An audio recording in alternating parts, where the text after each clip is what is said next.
আমাদের যাদের মাথার মধ্যে এই চিন্তা রেখে দেই, পুষে দেই, হিংসা, কষ্ট, ব্যথা, যে উনি আমাকে এভাবে আচরণ করলেন, এভাবে কথা বললেন, তাকে কিভাবে শিক্ষা দেওয়া যায়, এই চিন্তা শুয়ে শুয়ে করি কিনা বলেন?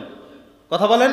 শুয়ে শুয়ে চিন্তা করি যে কিভাবে তাকে কষ্ট দেওয়া যায়। এমন কথা সে আমাকে বললো, আমি আবার একটা তাকে জবাব কিভাবে দেওয়া যায়। অমুককে ফোন করে, তমুককে ফোন করে, যে ভাই ও তো আমার সাথে বেয়াদবি করছে, শিক্ষাটা দেওয়া যায় কেমনে? আবার সে তো আমার সময় এমন করেছে, এখন তো আমরা ক্ষমতায়, এখন তো আমাদের সুবিধা, এখন তো আমাদের সুযোগ, কিভাবে প্রতিশোধ নেওয়া যায়। এই প্রতিশোধের চিন্তা যতক্ষণ মাথার ভিতরে পুষতে থাকবো আমরা, ততক্ষণ পর্যন্ত নিজেরাই কষ্টে মরব, তৈচ্ছায় মরব, খারাপ অবস্থায় মরব, নিজে ধুকে ধুকে মরব, ঘুম আসবে না, ঠিকমতো খাবার হবে না, শুধু টেনশন, টেন্ডেন্সি যে কখন তাকে ধরবো, কখন তাকে মারবো, কখন তাকে শিক্ষা দেব। কিন্তু আপনি যদি আল্লাহর জন্য মানুষকে ক্ষমা করে দেন, তাহলে দেখবেন যে আপনার চমৎকার একটি ঘুম চলে আসছে। আপনি দেখবেন আপনার মতো সুখে শান্তিতে এখন আর কেউ নেই। এজন্য ক্ষমা করে দেওয়ার কথা নবী করিম সাল্লাল্লাহু আলাইহি ওয়াসাল্লাম উৎসাহ দিয়েছেন আমাদেরকে, ক্ষমা করে দাও। যে মানুষ তোমার সাথে অন্যায় করেছে, অপরাধ করেছে, তোমরা তাকে ক্ষমা করে দাও, তাহলে দেখবা তোমাদের মনে আর কোনো কষ্ট নেই।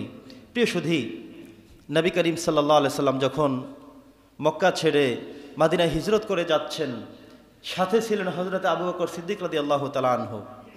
আবু বকর রাদিয়াল্লাহু তাআলা আনহু তার সাথে গর্তের মধ্যে প্রবেশ করা মাত্রই লক্ষ্য করলেন, অনুধাবন করলেন, অবজার্ভ করলেন যে শত্রু পক্ষ তাদেরকে এখনো ধাওয়া করছে, খুঁজছে।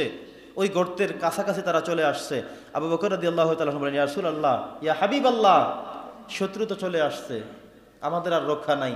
নবীজি তখনও বললেন, লা তাহজান ইন্নাল্লাহা মা'ানা, দুশ্চিন্তার কোনো কারণ নাই, খারাপ চিন্তা কখনো তুমি করবে না, নিশ্চয়ই আল্লাহ তাআলা তোমার, আমার, সবার সাথে আছেন।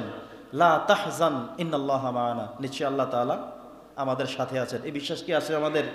আল্লাহ তাআলা সব সময় আমাদের সাথে আছেন। আল্লাহই সাহায্য করতে পারেন, আল্লাহই রক্ষা করতে পারেন, তিনি ছাড়া আর কেউ নেই। এজন্য আমাদেরকে আল্লাহর সাহায্যের জন্য সব সময় নিজের মনকে উজাড় করে প্রস্তুত করে রাখতে হবে, বিশ্বাস রাখতে হবে, এ ভক্তি শ্রদ্ধা রাখতে হবে।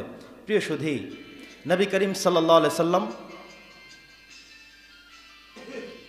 নবী করিম সাল্লাল্লাহু আলাইহি সাল্লাম যখন মক্কাতুল মুকাররমে প্রবেশ করলেন, কোন মক্কায়?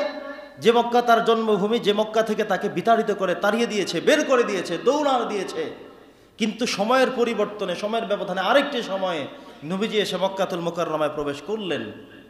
করার পরে তিনি দেখলেন আজকে সব তার পক্ষে, সব মানুষ তার পক্ষে, আজকে ইসলামের গণজোয়ার। কিন্তু একটি কষ্ট তার মনের মধ্যে আছে না নাই? কোন কষ্ট?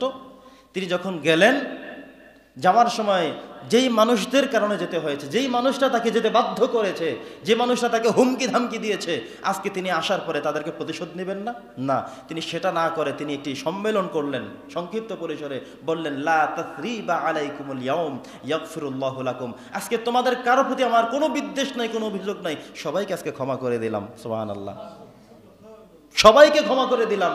অথচ তারা তাকে এমন কষ্ট দেয়নি যেই কষ্ট তিনি পাননি, শুধু মারা বাকি।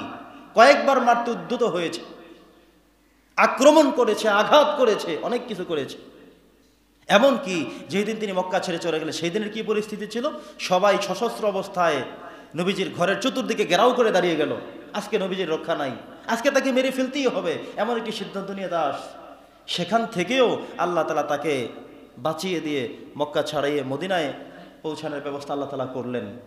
তো যেই মানুষগুলো মারতে আসছে, কষ্ট দিয়েছে, তিনি তো আজকে সুযোগ পেয়ে, ক্ষমতায় গিয়ে, স্বাধীনতা পেয়ে আজকে তিনি কত কিছুই করতে পারবেন, কিন্তু তিনি করলেন না। তিনি বললেন, লা তাসরিবা আলাইকুমুল ইয়াউম, আজকে তোমাদের কারোর প্রতি আমাদের কোনো বিদ্বেষ নাই, ইয়াগফিরুল্লাহু লাকুম, আল্লাহ তাআলা তোমাদেরকে ক্ষমা করে দিক।